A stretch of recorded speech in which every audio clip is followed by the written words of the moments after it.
¿Vale? Seguimos con el punto 3. Ahora vamos a explicar cómo llegamos a calcular el coste de producción. Lo explicaremos un poco los pasos de forma teórica, más que nada porque esquemáticamente tengáis un poco una guía y luego sí que en un vídeo largo de un ejercicio práctico similar a una PEC lo iremos aplicando paso a paso.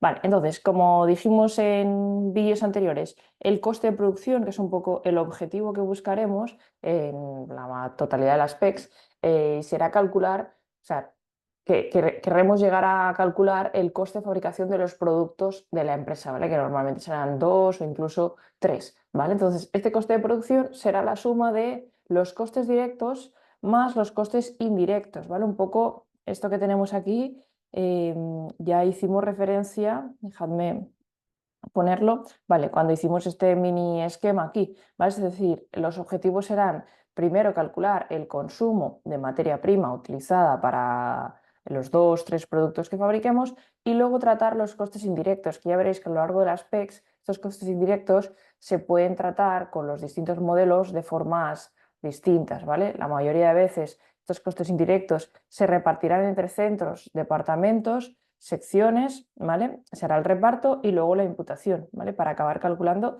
cuánto nos ha costado fabricar estas mesas y estas sillas o estos productos terminados que hemos fabricado durante el periodo de análisis, ¿de acuerdo?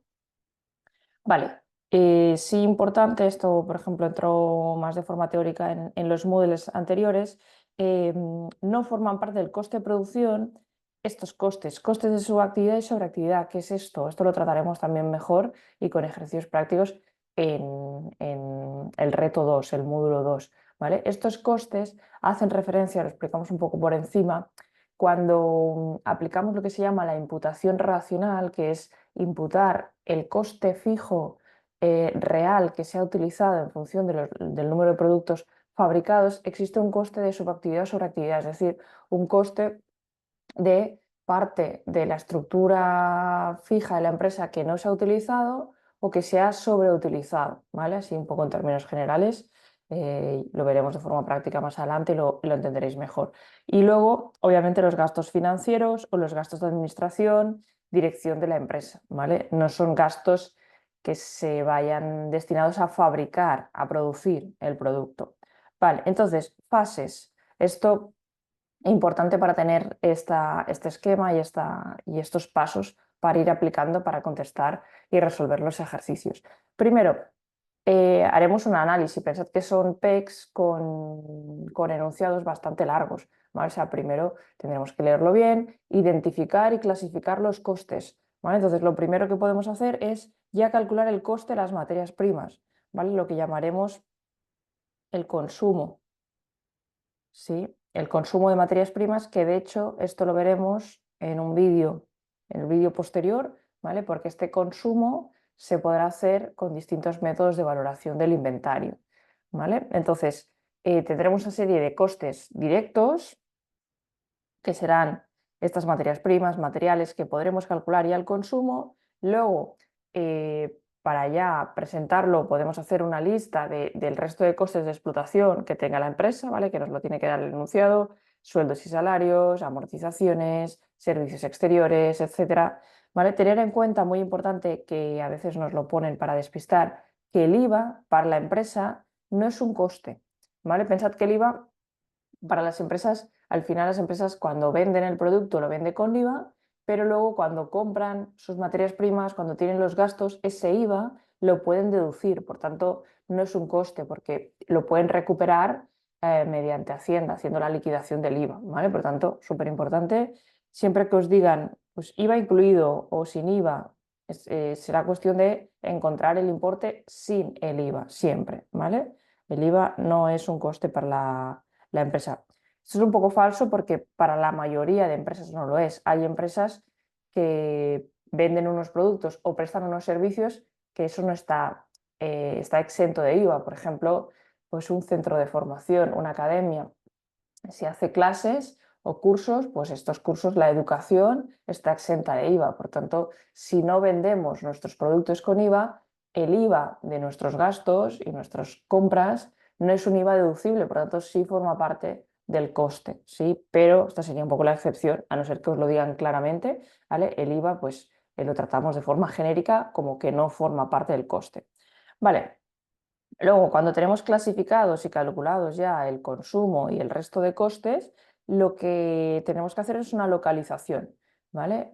Las primeras PECs ya veréis que lo trataremos por departamentos, decíamos departamentos, secciones, centros, ¿vale? Es decir, será cuestión de coger, vamos a poner un esquema, una tabla, ¿vale? Coger los costes, el resto de costes indirectos, los costes del periodo que se llaman, ¿vale? Estos costes tendrán un importe total que nos lo dirá el enunciado, ¿vale? Y luego se tendrán que repartir entre, vamos a bajar un poco esto, se tendrán que repartir entre distintos departamentos, secciones, centros, ¿vale? Departamentos, secciones, centros eh, con los que está organizada la empresa, ¿vale?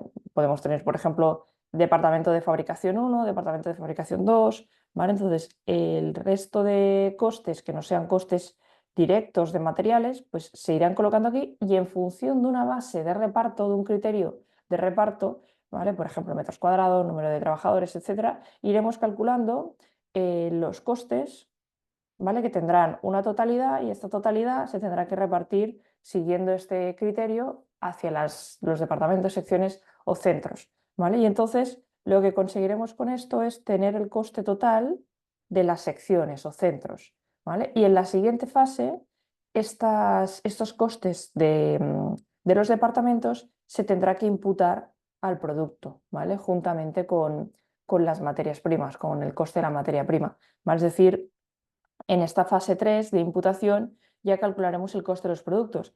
¿Qué vamos a incluir aquí? El coste de la materia prima consumida más el coste de los departamentos de fabricación, según el uso de los factores productivos, ¿vale? Es decir, aquí tendremos unos costes directos que decíamos, ¿sí? Unos costes indirectos que en la fase anterior de localización o de reparto que se llama, se reparten entre los distintos departamentos,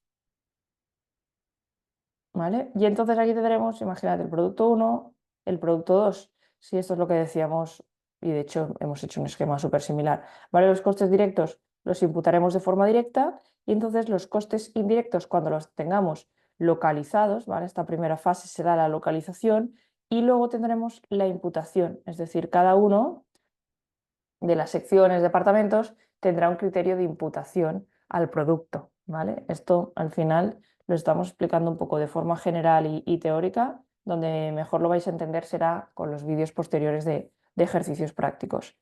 ¿Vale?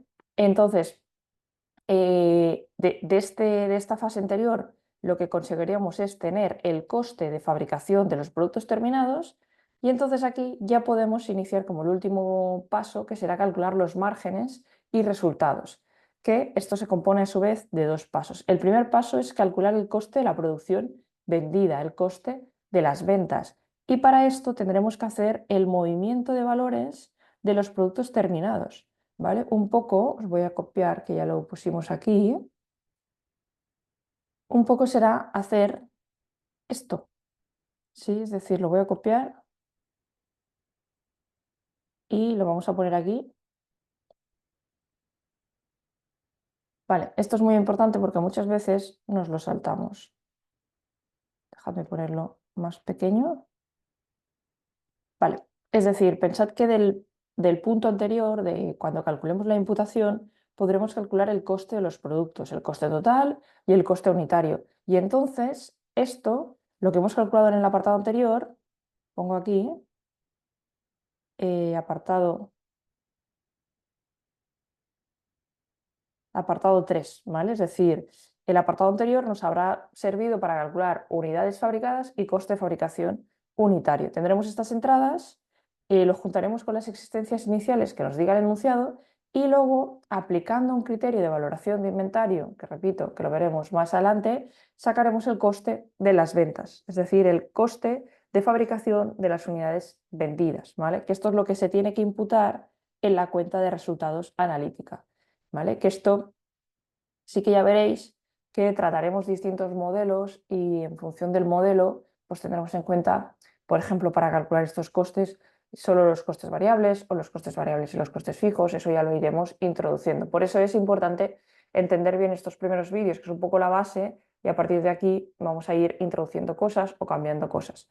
Vale, entonces el segundo paso de este último paso ya será calcular los márgenes y los resultados, ¿vale? En los primeros, las primeras PECs lo que veremos será una estructura más o menos como la que vamos a poner aquí, ¿vale? Normalmente os darán pues, dos productos, ¿vale? Producto 1, producto 2, y entonces empezamos siempre poniendo los ingresos por ventas, ¿vale? Que básicamente salen precio por cantidad vendida. Fijaros que aquí será el único momento en que utilizaremos el precio de venta, porque todo lo anterior que habremos calculado nos habrá servido para sacar el coste de las ventas. Vale, y lo pondremos obviamente por producto y luego la totalidad, ¿vale? Aquí pondremos el total. Vale, aquí le restaremos el coste de las ventas, que será justamente lo que habremos calculado aquí. Si habremos hecho pues, un inventario por cada producto y aquí lo pondremos restando, por eso lo pongo entre paréntesis. Vale, de aquí sacaremos lo que llamamos el margen bruto, la diferencia entre ingresos por ventas y coste de las ventas. ¿Vale? Pensad que hasta aquí habremos tratado únicamente los costes de producción o costes de fabricación. Pensad que las empresas tienen más tipos de costes, tienen costes también comerciales y costes administrativos, es decir, todo el coste de comercializar, distribuir, incluso publicidad, eso se llama coste comercial. Entonces se resta aquí. Este coste comercial, a veces, bueno, pensad que aquí sacaremos el margen bruto por diferencia, ¿vale? Tendremos la totalidad. A veces el coste comercial nos dan la información para que lo podamos imputar a algún producto o a otro y muchas veces no nos lo dan y por tanto tenemos que restarlo al final, ¿vale? De aquí obtendríamos lo que llamamos el margen comercial, ¿sí? Y luego podemos restar también el coste de administración, coste administrativo, ¿vale? Y entonces ya el coste administrativo sí que